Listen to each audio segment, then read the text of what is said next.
Of Christmases Long, Long Ago is my new book arriving for the 2025 Christmas season. Find out what Christmas was like centuries ago. Sneak preview, it was weird and spooky and rowdy, kind of gross sometimes. Find it wherever books are sold in hardcover from Lions Press and audiobook from Recorded Books. It's Christmas as you've never seen it before, and it makes a great gift.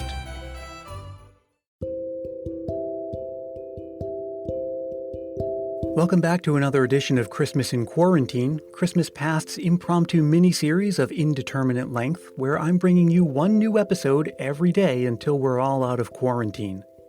First things first, I hope that you are staying safe and healthy and that you're keeping your spirits up, and that you're taking your advice only from trained medical professionals, and that you're treating this situation with the seriousness it deserves. Second, I'd love to hear from you. You know that you can reach out to me anytime. My email address is christmaspastpodcast@gmail.com, and you can connect on Facebook, Twitter, and Instagram too. Let me know that you're okay, and let me know how you're passing the time. And if there's anything you'd like to pass on to the rest of the Christmas Past family, record a voice memo into your phone and send it over to me. I'd be happy to include it in an upcoming episode. Today we're picking up where we've left off from yesterday. Over 5 consecutive days, I'm reading you all of the stories from Washington Irving's collection titled Old Christmas. The first piece was more of an essay, like a love letter to the Christmas spirit, and yesterday we heard a story about the narrator's stagecoach ride to an old English country inn, whereupon he met his old friend who invited him to his family's house for Christmas Eve. Over the next 3 installments, we'll get a taste of Christmas Eve, Christmas Day, and Christmas dinner, respectively, and then we'll move on to something else. I've got lots more great stories from Christmas Past queued up to read to you, as well as some contemporary ones, and in addition to that, I'll be doing roundtable discussions, interviews, playlists of music you might not have heard yet, and anything else that comes to mind in the days and weeks ahead. If you have any ideas, I'm all ears, and again, reach out to me anytime. Now, I'll come back at the end to say goodbye and wrap up, but for now, please enjoy Washington Irving's Christmas Eve. It was a brilliant moonlit night, but extremely cold. Our chaise whirled rapidly over the frozen ground, the postboy smacked his whip incessantly, and a part of the time his horses were on a gallop. "He knows where he's going," said my companion, laughing, "and is eager to arrive in time for some of the merriment and good cheer of the servants' hall." My father, you must know, is a bigoted devotee of the old school and prides himself upon keeping up something of old English hospitality.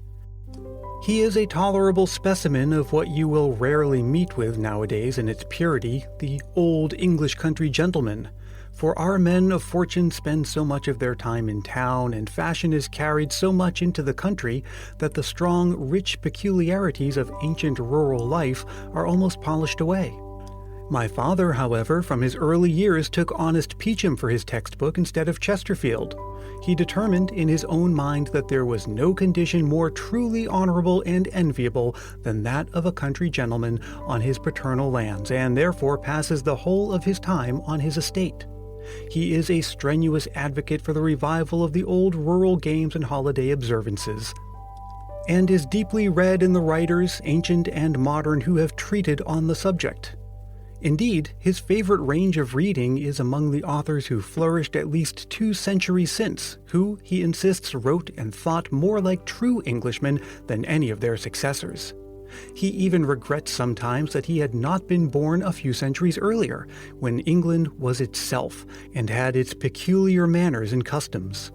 As he lives at some distance from the main road in rather a lonely part of the country, without any rival gentry near him, he has the most enviable of all blessings to an Englishman, an opportunity of indulging the bent of his own humor without molestation.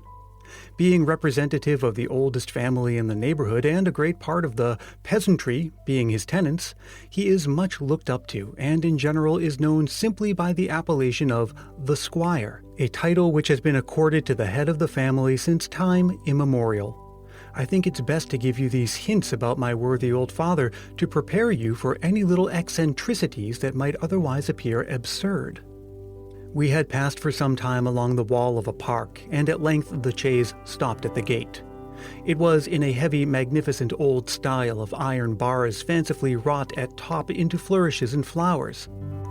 The huge square columns that supported the gate were surmounted by the family crest.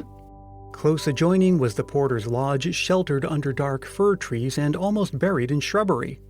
The postboy rang a large porter's bell, which resounded through the still frosty air and was answered by the distant barking of dogs, with which the mansion house seemed garrisoned.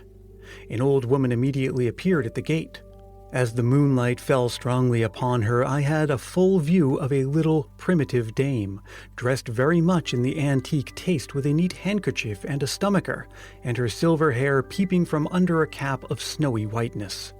She came curtsying forth with many expressions of simple joy at seeing her young master. Her husband, it seems, was up at the house, keeping Christmas Eve in the servants' hall. They could not do without him, as he was the best hand at a song and story in the household. My friend proposed that we should alight and walk through the park into the hall, which was at no great distance, while the chaise should follow on. Our road wound through a noble avenue of trees, among the naked branches of which the moon glittered as she rolled through the deep vault of cloudless sky. The lawn beyond was sheeted with a slight covering of snow, which here and there sparkled as the moonbeams caught a frosty crystal, and at a distance might be seen a thin transparent vapor, stealing up from the low grounds and threatening gradually to shroud the landscape. My companion looked round him with transport. "How often," said he, "have I scampered up this avenue on returning home on school vacations? How often have I played under these trees when a boy? I feel a degree of filial reverence for them as we look up to those who have cherished us in childhood. My father was always scrupulous in exacting our holidays and having us around him on family festivals. He used to direct and superintend our games with the strictness that some parents do the studies of their children. He was very particular that we should play the old English games according to their original form, and consulted old books for precedent and authority for every merry disport. Yet I assure you that never was pedantry so delightful. It was the policy of the good old gentleman to make his children feel that home was the happiest place in the world, and I value this delicious home feeling as one of the choicest gifts a parent can bestow." We were interrupted by the clangor of a troop of dogs of all sorts and sizes. Mongrel, puppy, whelp, and hound, and curs of low degree, that, disturbed by the ringing of the porter's bell and the rattling of the chaise, came bounding open-mouthed across the lawn. "The little dogs and all, Tray, Blanche, and Sweetheart, see, they bark at me," cried Bracebridge, laughing. At the sound of his voice, the bark was changed into a yelp of delight, and in a moment he was surrounded and almost overpowered by the caresses of the faithful animals. We had now come in full view of the old family mansion, partly thrown in deep shadow and partly lit by the cold moonshine. It was an irregular building of some magnitude and seemed to be of the architecture of different periods. One wing was evidently very ancient, with heavy stone-shafted bow windows jutting out and overrun with ivy, from among the foliage of which the small diamond-shaped panes of glass glittered with the moonbeams. The rest of the house was in the French taste of Charles II's time, having been repaired and altered, as my friend told me, by one of his ancestors, who returned with that monarch at the Restoration.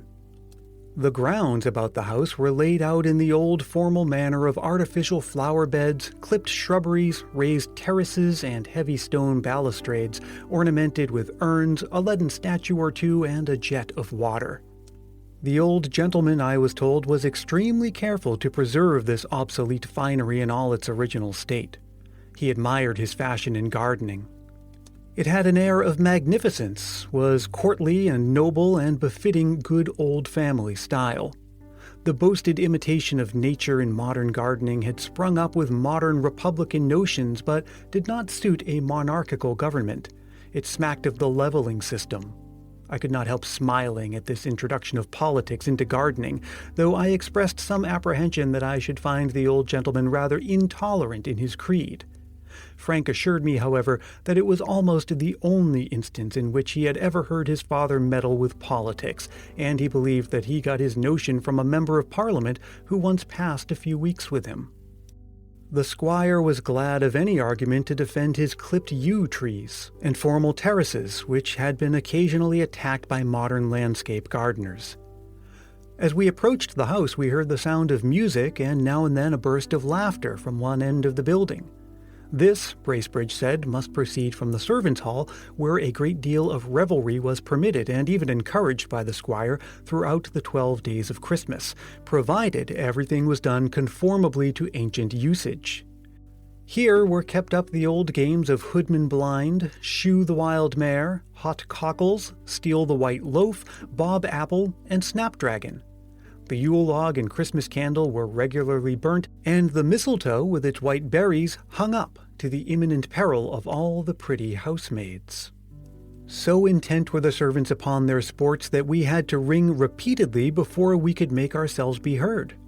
On our arrival being announced, the squire came out to receive us, accompanied by his 2 other sons, one a young officer in the army, home on leave of absence, and the other an Oxonian, just from the university. The squire was a fine, healthy-looking old gentleman with silver hair curling lightly round an open, florid countenance, in which a physiognomist with the advantage, like myself, of a previous hint or two might discover a singular mixture of whim and benevolence. The family meeting was warm and affectionate. As the evening was far advanced, the squire would not permit us to change our traveling dresses, but ushered us at once to the company, which was assembled in a large old-fashioned hall.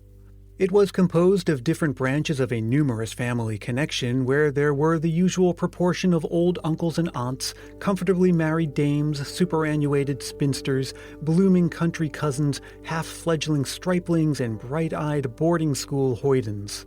They were variously occupied, some at a round game of cards, others conversing around the fireplace. At one end of the hall was a group of the young folks, some nearly grown up, others of a more tender and budding age, fully engrossed by a merry game, and a profusion of wooden horses, penny trumpets, and tattered dolls about the floor showed traces of a troop of little fairy beings who, having frolicked through the happy day, had been carried off to slumber through a peaceful night. While the mutual greetings were going on between Bracebridge and his relatives, I had time to scan the apartment. I have called it a hall, for so it had certainly been in old times, and the squire had evidently endeavored to restore it to something of its primitive state. Over the heavy projecting fireplace was suspended a picture of a warrior in armor, standing by a white horse, and on the opposite wall hung helmet, buckler, and lance. At one end, an enormous pair of antlers were inserted in the wall, and branches serving as hooks on which to suspend hats, whips, and spurs, and in the corners of the apartment were fowling pieces, fishing rods, and other sporting implements. The furniture was of the cumbrous workmanship of former days, though some articles of modern convenience had been added, and the oaken floor had been carpeted, so that the whole presented an odd mixture of parlor and hall. The grate had been removed from the wide, overpowering fireplace to make way for a fire of wood, in the midst of which was an enormous log glowing and blazing and sending forth a vast volume of light and heat. This, I understood, was the Yule log, which the squire was particular in having brought in and illuminated on Christmas Eve, according to ancient custom. It was really delightful to see the old squire seated in his hereditary elbow chair by the hospitable fireside of his ancestors, and looking around him like the sun of a system, beaming warmth and gladness to every heart. Even the very dog that lay stretched at his feet as he lazily shifted his position and yawned would look up fondly in his master's face, wag his tail against the floor, and stretch himself again to sleep, confident of kindness and protection. There is an emanation from the heart in genuine hospitality which cannot be described but is immediately felt, and puts the stranger at once at his ease. I had not been seated many minutes by the comfortable hearth of the worthy cavalier before I found myself as much at home as if I had been one of the family. Supper was announced shortly after our arrival. It was served up in a spacious oaken chamber, the panels of which shone with wax, and around which were several family portraits decorated with holly and ivy. Beside the accustomed lights, 2 great wax tapers called Christmas candles, wreathed with greens, were placed on a highly polished buffet among the family plate. The table was abundantly spread with substantial fare, but the squire made his supper of frumentary, a dish made of wheat cakes boiled in milk with rich spices, being a standing dish of the old times for Christmas Eve. I was happy to find my old friend Minced Pie in the retinue of the feast, and finding him to be perfectly orthodox and that I need not be ashamed of my predilection, I greeted him with the warmth wherewith we usually greet an old and very genteel acquaintance. The mirth of the company was greatly promoted by the humors of an eccentric personage whom Mr. Bracebridge always addressed with the quaint appellation of Master Simon. He was a tight, brisk little man with an air of an errant old bachelor. His nose was shaped like the bill of a parrot, his face slightly pitted with the smallpox and with a dry, perpetual bloom in it, like a frostbitten leaf in autumn. He had an eye of great quickness and vivacity, with a drollery and lurking waggery of expression that was irresistible. He was evidently the wit of the family, dealing very much in sly jokes and innuendos with the ladies, and making infinite merriment by harping upon old themes, which, unfortunately, my ignorance of the family chronicles did not permit me to enjoy. It seemed to be his great delight during the supper to keep a young girl next to him in a continual agony of stifled laughter, in spite of her awe over the reproving looks of her mother, who sat opposite. Indeed, he was the idol of the younger part of the company, who laughed at everything he said or did, and at every turn of his countenance. I could not wonder at it, for he must have been a miracle of accomplishments in their eyes.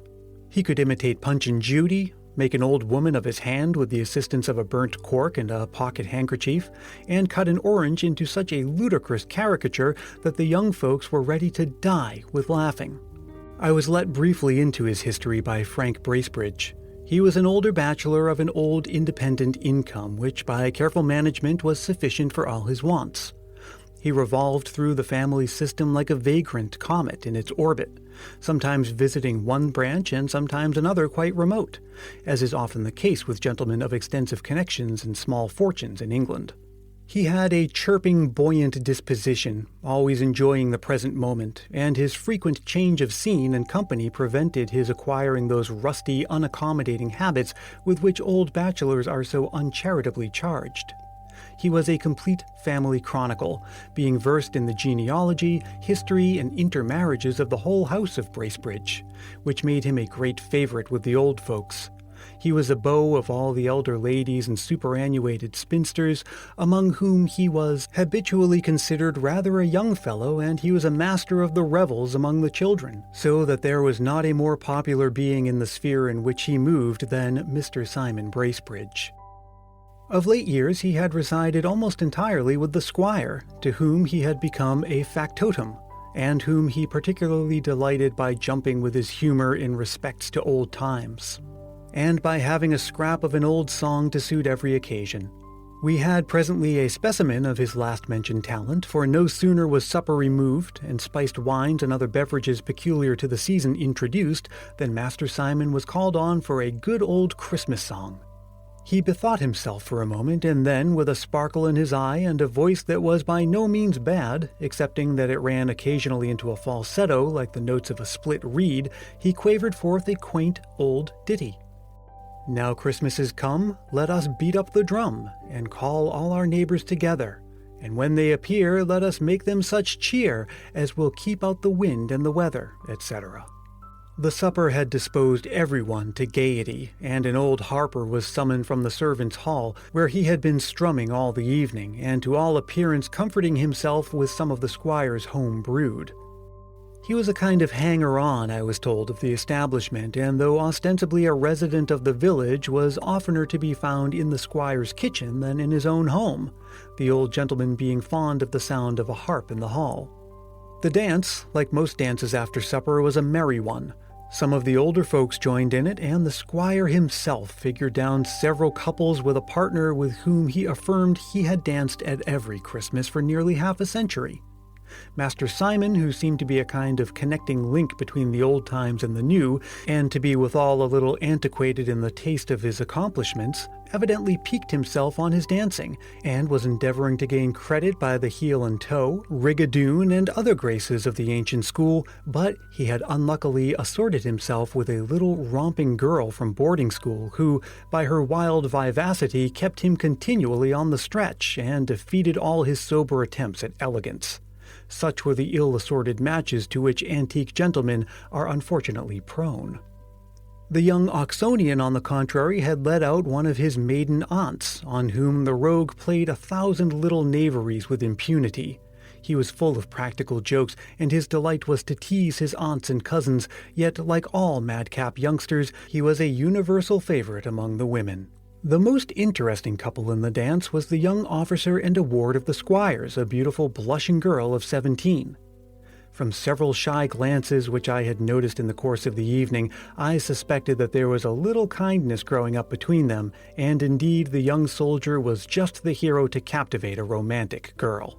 He was tall, slender, and handsome, and like most young British officers of late years, had picked up various small accomplishments on the continent. He could talk French and Italian, draw landscapes, sing very tolerably, dance divinely, but above all, he had been wounded in Waterloo. What girl of 17, well-read in poetry and romance, could resist such a mirror of chivalry and perfection?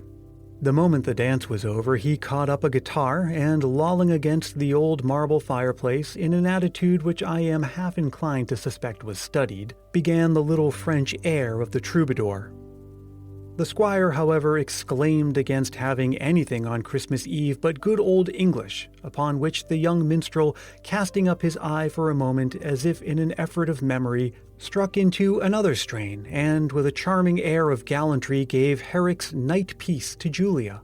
Her eyes the glowworm lend thee, the shooting stars attend thee, and the elves also, whose little eyes glow like the sparks of fire, befriend thee. No will-o'-the-wisp mislight thee, no snake or glowworm bite thee, but on thy way, not making a stay, since ghost there is none to affright thee. Then let not the dark thee cumber. What through the moon does slumber? The stars of the night will lend thee their light, like tapers clear without number. Then, Julia, let me woo thee, thus to come unto me, and when I shall meet thy silvery feet, my soul I'll pour into thee. The song might have been intended in compliment to the fair Julia, for so I found his partner was called, or it might not. She, however, was certainly unconscious of any such application, for she never looked at the singer, but kept her eyes cast upon the floor. Her face was suffused, it was true, with a beautiful blush, and there was a gentle heaving of the bosom. But all that was doubtless caused by the exercise of the dance. Indeed, so great was her indifference that she was amusing herself with plucking two pieces of a choice bouquet of hothouse flowers, and by the time the song was concluded, the nosegay lay in ruins on the floor. The party now broke up for the night with the kind-hearted old custom of shaking hands. As I passed through the hall on the way to my chamber, the dying embers of the Yule log still sent forth a dusky glow, and had it not been the season when no spirit dares to stir abroad, I should have been half tempted to steal from my room at midnight and peep whether the fairies might not be at their revels around the hearth. My chamber was in the old part of the mansion, the ponderous furniture of which might have been fabricated in the days of the giants. The room was paneled with cornices of heavy carved work, in which flowers and grotesque faces were strangely intermingled, and a row of black-looking portraits stared mournfully at me from the walls. The bed was of rich though faded damask, with a lofty tester, and stood in a niche opposite a bow window. I had scarcely got into bed when a strain of music seemed to break forth in the air just below the window. I listened and found it proceeded from a band, which I concluded to be the waits from some neighboring village. They went round the house playing under the windows. I drew aside the curtains to hear them more distinctly. The moonbeams fell through the upper part of the casement, partially lighting up the antiquated apartment.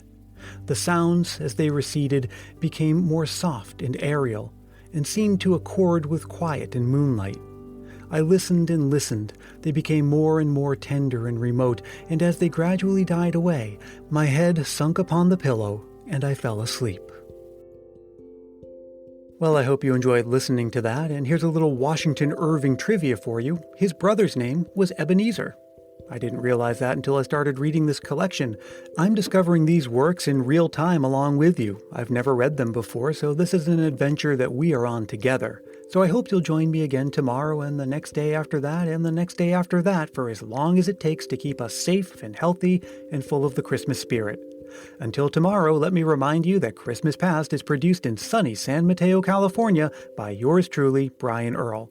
Make sure you stay subscribed wherever you find your podcasts, and if you're feeling the Christmas spirit, why not help more people discover the show? It's as simple as telling a friend about it or leaving a review on Apple Podcasts. And if you do leave a review, I'll be happy to send you an official Christmas Past sticker, and a handwritten Christmas card is my way of saying thanks. Message me for details about that. Until tomorrow, may your days be merry and bright.